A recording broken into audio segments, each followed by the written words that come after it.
அன்பு மாணவர்களுக்கும் அருமையான ஆசிரியர்களுக்கும் நமஸ்காரங்கள். எல்லாரும் ஹாப்பியா இருக்கீங்களா? போன வாரம் என்ன கதை பார்த்தோம்? சீப்பு. யாருக்கு சீப்பு? மொட்டை தலைக்கு சீப்பு வைக்கணும். அப்ப சாமர்த்தியமும் சிந்தனை திறனும் கடினமான முயற்சியும் இருந்துச்சுன்னா எதையும் சாதிக்கலாம். அப்படிதானே? இப்போ நம்ம சாதிக்கணும். ஸ்கூலுக்கு படிக்க வாரோம். ஆசிரியர்கள் பாடம் நடத்துறாங்க. சில நேரம் நம்ம பண்ற சேட்டை பொறுக்காம நம்ம திட்டுவாங்க. அப்படித்தானே? சில நேரங்கள் பல நேரங்கள் கூட நாங்க திட்டு வாங்கியிருக்கிறோம். திட்டு வாங்கும்போது நிறைய விலங்குகள் பெயர்லாம் சொல்லி திட்டுவாங்க. அப்படித்தானே? என்னென்ன பெயர்லாம் சொல்லி திட்டுவாங்க? எருமை மாடு. சூப்பர். எருமை மாடு. அப்புறம் நாய், பன்றி, மலை மாடு. மாட்டுல நிறைய வெரைட்டிஸ், பன்றிகள்ல நிறைய வெரைட்டிஸ். வேற கழுதை, வேற வேற குரங்கு. இந்த பக்கம் யாரும் திட்டு வாங்க மாட்டீங்களா? இல்ல பசங்க மட்டும் திட்டு வாங்கிட்டு இருக்காங்களா? சரி, ஓகே. அப்போ கழுதைன்னு திட்டு வாங்கும் போது மனசு ரொம்ப ஹாப்பியா இருக்குமா, கஷ்டமா இருக்குமா? எனக்கும் கஷ்டமா தான் இருந்தது. நானும் திட்டு வாங்கியிருக்கேன். அப்படி அதுக்கப்புறம் படிச்சு பார்த்தேன் கழுதை எப்படி படிச்சு பார்க்கும்போது கொஞ்சம் ஹாப்பி ஆயிடுச்சு.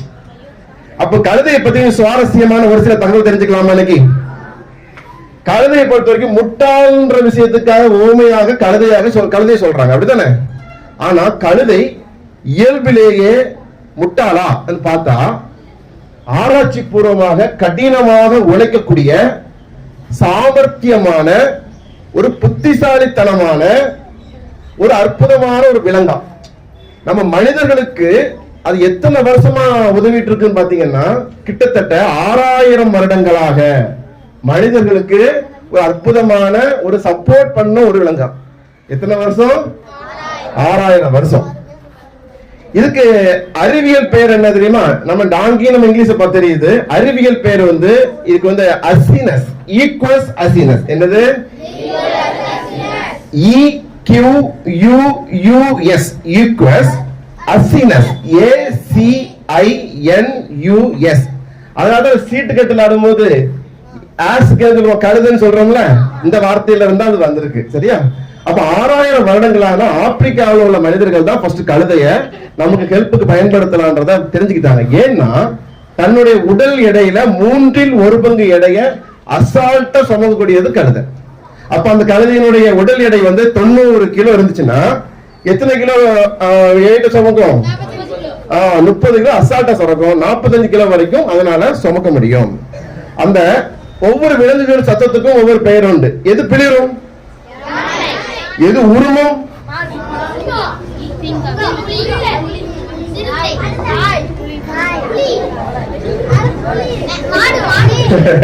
மாடு உருமாதுப்பா. உருமுறது புலி. சரியா? கர்ச்சிப்பது, கத்துவது கழுதை. கத்துவது கழுதை. அலறுவது அலறுவது ஆந்தை. காக்கா என்ன செய்யும்? கரையும். காக்காய் கரையும். மயில் அது குயில் தான் கூவும். மயில் என்ன செய்யும்? ஆகவும். சரியா? அந்த ஒவ்வொரு நம்ம தமிழ்ல மட்டும்தான் ஒவ்வொரு சத்தத்துக்குமே ஒவ்வொரு அற்புதமான பெயர்கள் சொல்லப்பட்டிருக்கு. அப்போ அந்த கழுதை சத்தம் கத்துற சத்தம் அமைதியான ஒரு சூழல்ல பாத்தீங்கன்னா கிட்டத்தட்ட 3 கிலோமீட்டர் வரைக்கும் அந்த சத்தம் கேட்குமா. அது மட்டும் இல்லாம இந்த ஆமான் சொன்ன தம்பி பேர் என்ன? இப்ப ஆமான் சொன்ன தம்பி பேர் என்ன? அடிக்கடி சொல்ல நீங்க வாங்க. நிறைய கேள்வி கண்டிருக்கு. அதே மாதிரி இந்த கழுதை கிட்டத்தட்ட எத்தனை வருடங்களாக மனிதனுக்கு உதவிட்டு இருக்கு? 6000 வருடம் தான் ஒதுக்கிட்டு இருக்கு. கழுதை என்ன பண்ணுது? எப்படி கத்தும்? சத்தம் எவ்வளவு தூரம் போயிட்டு இருக்கோம்? 4 கிலோமீட்டர் போயிட்டு இருக்கு. நிறைய விஷயங்கள் தெரிஞ்சுக்கலாம் பாருங்க. சரி, அதே மாதிரி இந்த கழுதை பொறுத்த வரைக்கும் அதோடைய காதுகள் பெருசா இருக்குல்ல, அதனால வெப்பத்தை அது உடம்பு பேலன்ஸ் பண்றதுக்கும் ஒரு எச்சரிக்கையான சத்தங்கள், அபாய சத்தங்கள் கேட்டா உடனடியாக தன்னை தற்காத்துக் கொள்வதற்கும் அந்த காதுகள் உதவுகின்றன.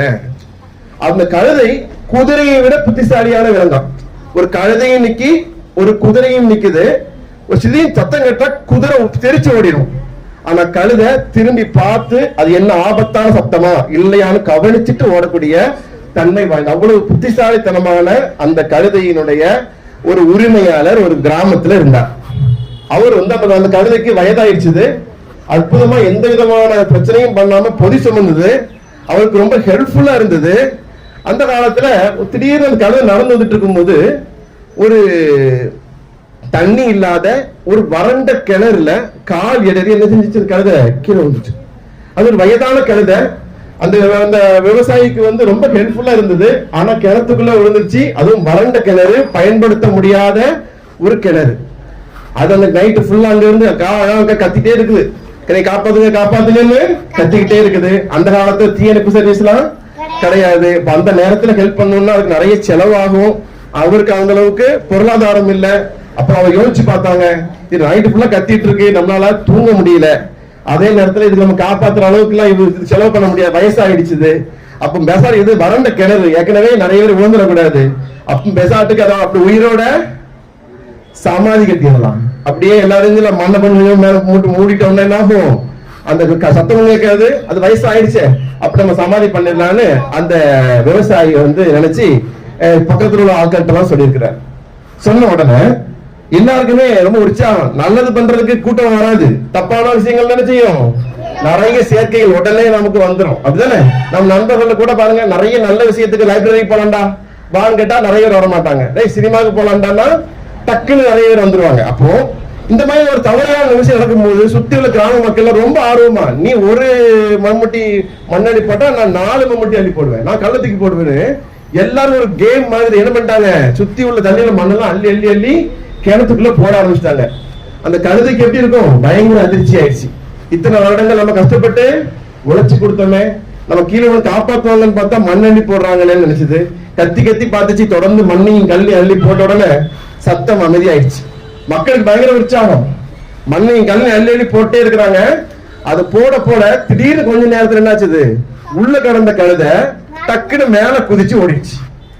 எல்லாருக்கும் ஆச்சரியம், இல்லடா கழுதையை சமாதி பண்ணலாம்னு நினைச்சோம், அது கழுதை கிணத்துக்குள்ள கடந்தது, இப்ப துள்ளி குதிச்சு போகுது, மாயாஜாலம் பண்ணிட்டா பார்த்த உடனே அதுக்கப்புறம் தான் விவரம் தெரிஞ்சுதான் அந்த கழுதை என்ன பண்ணிச்சு, நமக்கு மேல தன்மையில் விழுந்த கல்லையும் மண்ணையும் உதறிட்டே இருந்துச்சான். உதறி உதறி அதுக்கு மேல மேல மேல மேல ஏறி ஏறி நிக்க நிக்க நிக்க அந்த கிணறு நிரம்ப அது என்ன செஞ்சிச்சு, கொஞ்சம் கொஞ்சமா மேல மேல வந்துருச்சு. இந்த கதை நம்ம வாழ்க்கையில நிறைய நேரங்கள்ல பெரும்பாலான நபர்கள் கேள்விப்பட்டிருக்கோமா இல்லையா? ஒரு சில நபர்கள் கேள்விப்பட்டிருக்கலாம், நிறைய பேருக்கு புதிய கதையா இருக்கு. இந்த கதையில இந்த கழுதை, இந்த புத்திசாலியான ஒரு கழுதை, இந்த அற்புதமான ஒரு கழுதை, ஈக்வஸ் அசினஸ் சொல்ற அந்த கழுதை நமக்கு சொல்ற நீதி என்ன? இந்த கழுதை நமக்கு இன்னைக்கு ஐக்கிய வழிபாட்டுக்கு நம்ம நீதி சொல்றது யாரு? கழுதையை பற்றி நான் சரியா கழுதைன்னு சொல்லி சொல்றாங்க. இந்த கழுதை நமக்கு சொல்ற நீதி என்ன? எந்த அளவுக்கு மனிதர்கள் சுத்தி உள்ள அவங்க எல்லாம் கழுதையை அழிக்கணும்னு நினைச்சு கல்லையும் மண்ணையும் தூக்கி வீசினால் கூட தொடர்ந்து முயற்சி, தொடர்ந்து நம்ம தப்பிச்சிடணும், நம்ம உயிர் பிழைக்கணும்ன்ற ஒரு முயற்சியின் காரணத்தினால அது அத்தனை கற்களையும் தடை கற்களையும் அது எப்படி ஆகிடுச்சு, படிக்கற்கள் மாதிரி ஆயிடுச்சு. வாழ்க்கையிலுமே நம்ம படிக்கிறதுக்கு நிறைய பேர் தடையா இருப்பாங்க. நம்மளுடைய வாழ்க்கையில முன்னேற்றத்திற்கு நிறைய பேர் வார்த்தைகளால கிண்டல் பண்ணிட்டு இருப்பாங்க. நாம படிக்கும்போது கிண்டல் பண்ணி படிக்க விடாம ஆகிட்டு தனியா அவன் போய் படிச்சுட்டு இருப்பான். இந்த மாதிரி நிறைய தடைகள் நம்மளை சுத்தி இருந்தாலுமே நாம என்ன பண்ணணும், இந்த அற்புதமான அறிவார்ந்த கழுதையை போன்று தொடர்ந்து முயற்சி செய்து நமக்கு ஏற்படுகின்ற ஒவ்வொரு தடை கற்களையும் படிக்கற்களாக்கி வாழ்க்கையில் மென்மேலும் அதிகமான வளர்ச்சியையும் இந்த சமூகத்திற்கான அற்புதமான ஒரு பயன்பாட்டையும் கொடுப்பதற்கு இந்த கதையின் மூலமாக நாம் நிறைய விஷயங்களை அந்த கழுதையின் மூலமாக நாம் கற்றுக்கொள்ள வேண்டும். சரிங்களா? சோ இந்த மாதிரி நம்ம வாழ்க்கையில நம்ம சுற்றி நடக்கக்கூடிய ஒவ்வொரு மிருகங்கள், அந்த மிருகங்களை பற்றிய சுவாரஸ்யமான தகவல்களை நம்ம தெரிஞ்சுக்க ஆசைப்படணும். ஒருத்தர் விஷயங்கள் நமக்கு கிடைக்கும் போது அதை குறித்த புரியாத சுவாரஸ்யமான தகவலை தெரிந்து கொள்ள நம்ம மூளையில் இருக்கக்கூடிய சல்கஸ் கைரஸ் சொல்ற அந்த பள்ளம் மேடு போன்ற அமைப்புகள் அதிகமான சுருக்கங்கள் ஏற்படும். அதிகமான சுருக்கங்கள் ஏற்பட நம்ம நினைவாற்றல் எப்படி இருக்கும், இன்னும் அதிகமான நினைவாற்றல். ஒரு மாசத்துல மறக்கிற சாதாரண ஒரு கொஸ்டின் ஒரு வருஷம் வரைக்கும் நமக்கு ஞாபகத்தில் இருக்கும். அதனால அந்த புத்திசாலியான கழுதை நமக்கு சொன்னபடி வாழ்க்கையில் அத்தனை தடை கற்களையும் நாம் படிக்கற்களாக்கி மென்மேலும் வாழ்க்கையில் எல்லாம் அல்ல ஸ்ரீ ராமகிருஷ்ணா சிதம்பரேஸ்வர் பல்லால் மாணவர் சங்கத்தின் சார்பாக ஜேகே பிஷா மருத்துவமனை சார்பாக அன்போடு விடைபெறுவது உங்கள் அன்பு டாக்டர் சுந்தர் பரமாண்டலிங்கம். நன்றி.